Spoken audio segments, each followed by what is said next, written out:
and his husband Chasten represented the future that we thought we could have in this country. And you know, as we see them go on stage now, I mean, it was an amazing moment that for them to be winning the Iowa caucus. I keep going back to that moment. Hey, Bakari, let's just stop and pause for a minute. Forgive me for interrupting, but let's listen to Sure. Pete Buttigieg's husband. This is Chasten Buttigieg. Love you. It's good to be home. Thank you, everyone, for coming tonight. About a year and a half ago, my husband came home from work and told me, well, he asked me, what do you think about running for president? And I laughed, not at him, but at life, because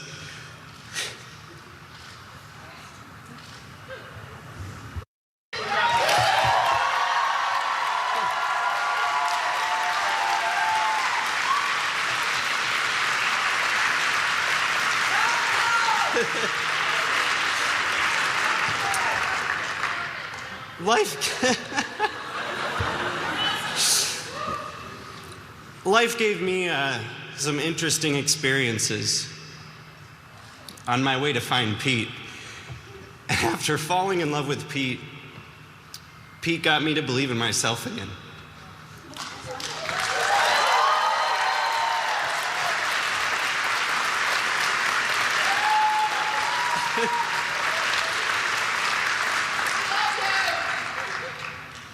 And I told Pete to run because I knew there were other kids sitting out there in this country who needed to believe in themselves too.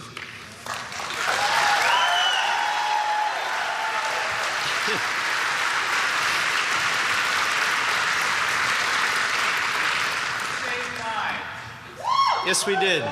Together, we did. This campaign was built on an idea of hope, an idea of inclusion, an idea of addition rather than subtraction, about bringing people together, about looking your neighbor in the eye and saying, maybe we don't agree on everything, but let's agree on this. We've got one shot, and that's what we did. We went out there with that one shot, and we gave it everything we had, because it is time for every single person in this country to look to the White House and know that that institution stands for them, that they belong in this country.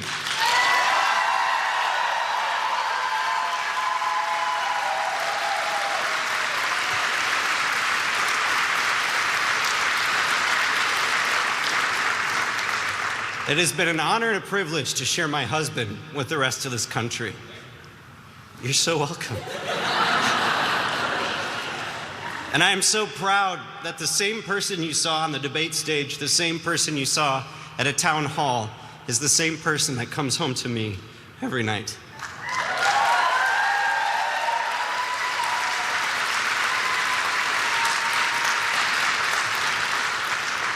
For those of you who know me, you know I'm usually not short with words, but tonight I will be. It's an honor to come home and to bring home the person I love so dearly. So please help me welcome to the stage my dear husband, the man I love so much, Mayor Pete Buttigieg.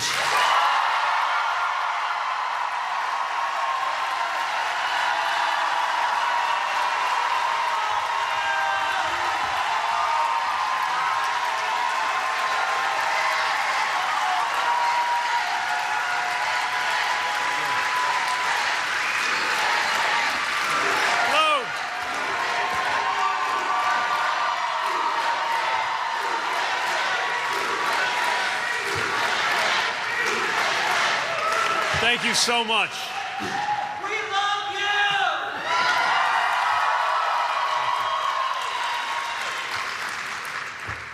you! It's so good to be in South Bend. Sometimes the longest way around really is the shortest way home.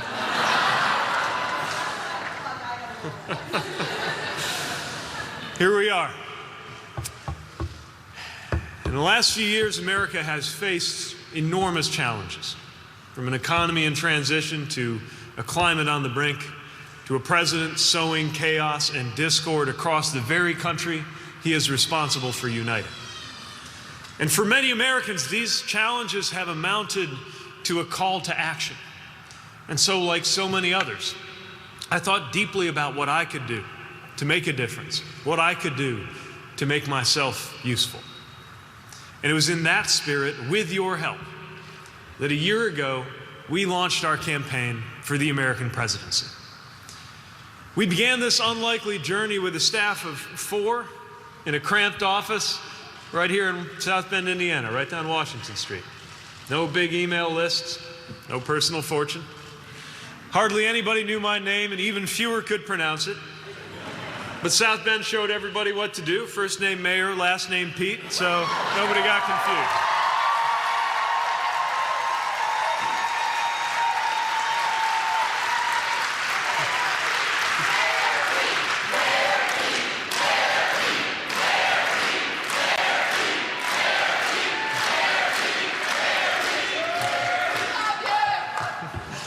But by every conventional wisdom, by every historical measure, we were never supposed to get anywhere at all. And then, as I said, that roller coaster February night a few weeks ago when Iowa shocked the nation, along that way, an improbable hope became an undeniable reality.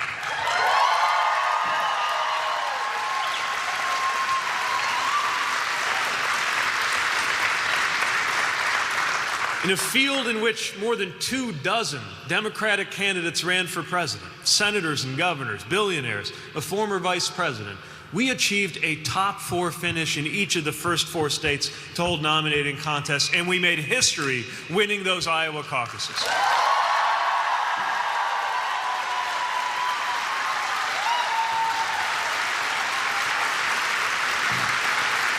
And all of that, it came about thanks to your support. Thanks to the power of this campaign's vision in your hands. It proved that Americans really are hungry for a new kind of politics, rooted in the values that we share.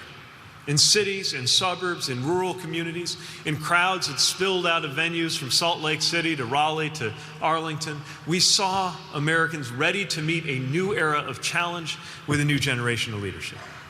We found countless Americans ready to support a middle-class millennial mayor from the industrial Midwest, not in spite of that experience, but because of it, eager to get Washington to start working like our best-run communities and towns.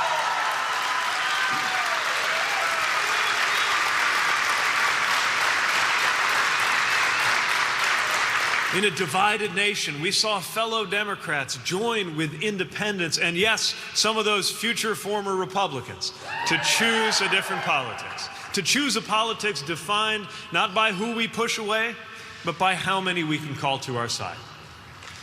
And we sent a message to every kid out there wondering if whatever marks them out as different means they are somehow destined to be less than.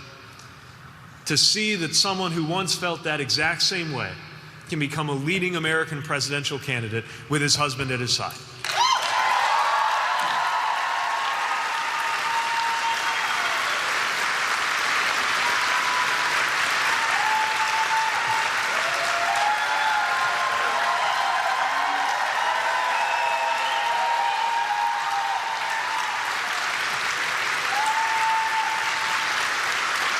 We got into this race for a reason.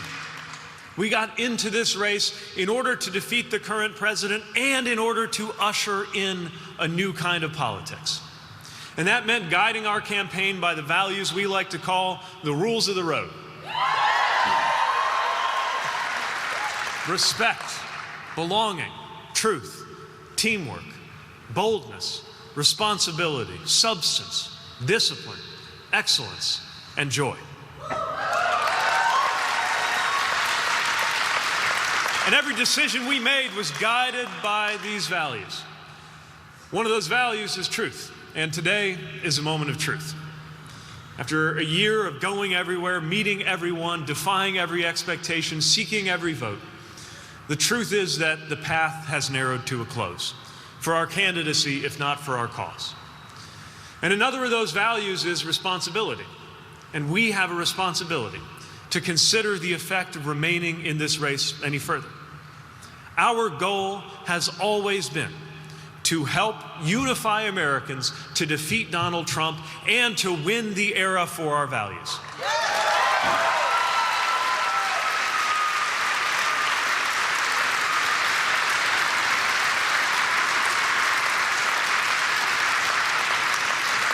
And so we must recognize that at this point in the race, the best way to keep faith with those goals and ideals is to step aside and help bring our party and our country together. So tonight, I am making the difficult decision to suspend my campaign for the presidency.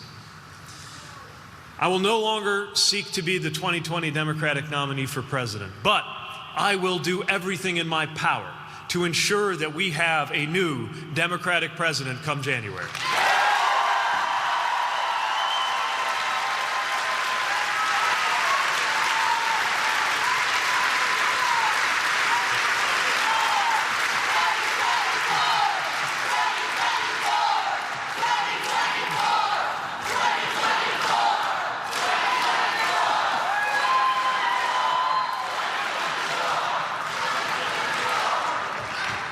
We have to, because every time this president brings partisan politics into the management of a deadly serious pandemic, or purges officials who honored their oaths of office by telling the truth, or cloaks in religious language an administration whose actions harm the least among us, the sick and the poor, the outcast and the stranger, we are reminded just how urgent it is that we change who is in the White House. We cannot afford to miss this moment.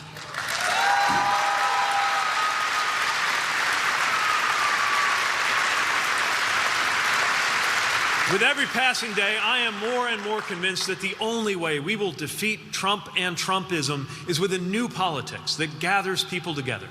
We need leadership to heal a divided nation, not drive us further apart. We need a broad-based agenda that can truly deliver for the American people, not one that gets lost in ideology. We need an approach strong enough not only to win the White House, but to hold the House, win the Senate, and send Mitch McConnell into retirement.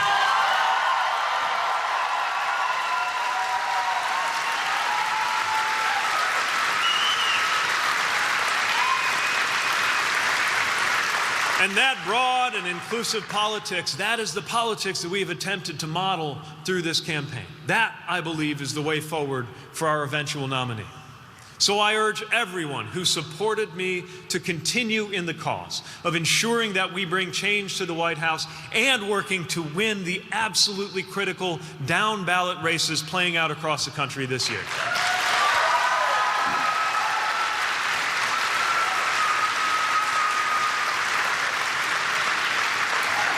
There is simply too much at stake to retreat to the sidelines at a time like this.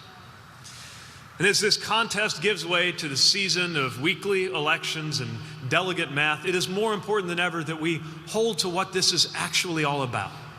Politics is not about the horse race, not about the debate stage or a precinct count in a spreadsheet. It is about real people's lives. It is about our paychecks, our families, our futures.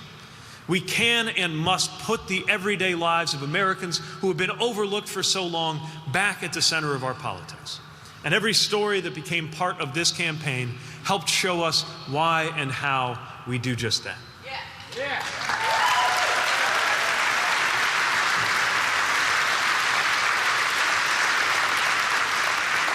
Now, politics is about people, and that is especially true of the people who touch this campaign.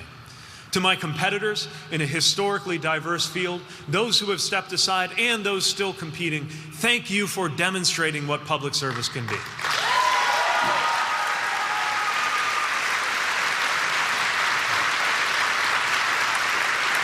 To the people of South Bend, this river city we love so much, thank you for keeping me honest and thank you for keeping me going.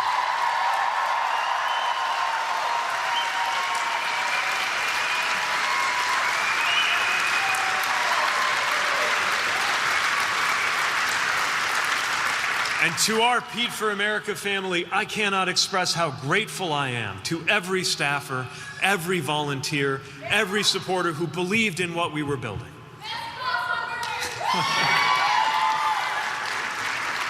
You walked in neighborhoods on hot summer days and drove on icy roads in the wintertime. You filmed and tweeted and coded and crunched numbers. You built relationships and you built events.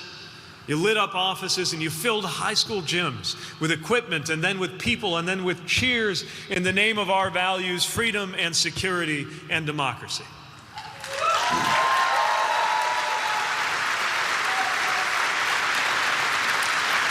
Our contributors, so many of you dug deep to fuel this campaign.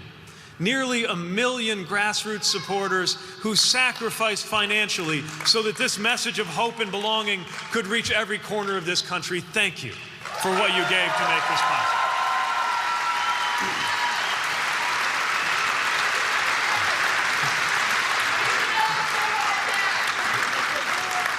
Online, in person, with family and with friends and with total strangers, you shared your personal stories and you made the life of this campaign part of your own.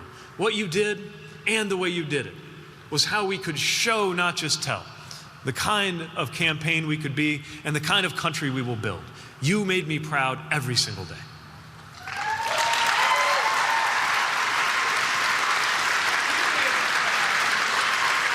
And last, I want to thank my own family. My mom, who not only helped raise me, but put her love of language into work, answering letters for the campaign.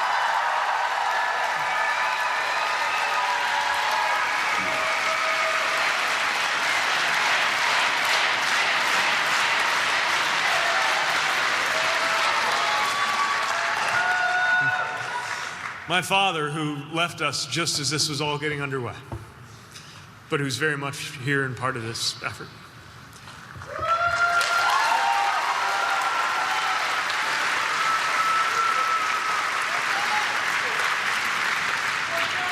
And to the guy who took a chance on a first date with somebody all the way in South Bend, Indiana, and never looked back, Chasten, I can't wait to spend the rest of my life with you.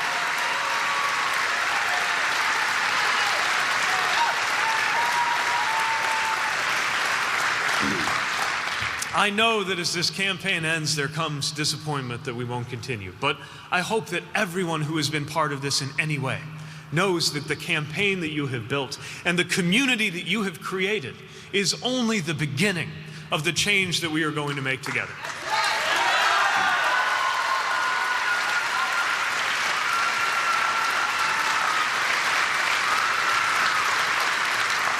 My faith teaches that the world is not divided into good people and bad people, that all of us are capable of good and bad things.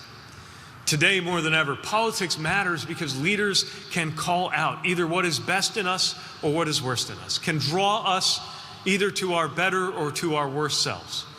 Politics at its worst is ugly, but at its best, politics can lift us up.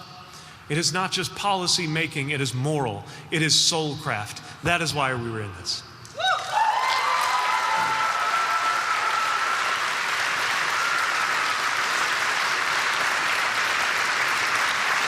Earlier today, we were in Selma, marching in commemoration of the Civil Rights Movement on the Edmund Pettus Bridge, where I was humbled to walk in the symbolic and the literal shadows of heroes who 55 years ago made America more of a democracy than it had ever been by their blood and by their courage. And seeing those moral giants made me ask what we might achieve in the years now at hand, how we might live up to the greatest moral traditions of political change in this country. It made me wonder how the 2020s will be remembered when I am an old man. I firmly believe that in these years, in our time, we can and will make American life and politics more like what it could be. Not just more wise and more prosperous, but more equitable and more just and more decent.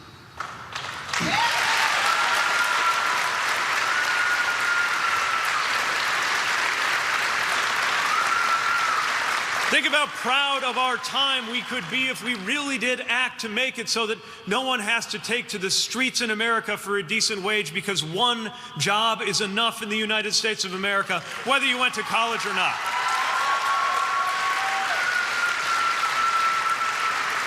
Imagine how proud we would be to be the generation that saw the day when your race has no bearing on your health or your wealth or your relationship with law enforcement in the United States. What if we could be the ones to deliver the day when our teachers are honored a little more like soldiers and paid a little more like doctors? What if we were the ones who rallied this nation to see to it that climate would be no barrier to our children's opportunities in life? The chance to do that is in our hands. That is the hope in our hearts. That is the fire in our bellies. That is the future we believe in. A country that really does empower every American to thrive, and a future where everyone belongs. Thank you for sharing that vision. Thank you for helping us spread that hope. Thank you so much. Let's move on together. Thank you. Thank you. Thank you.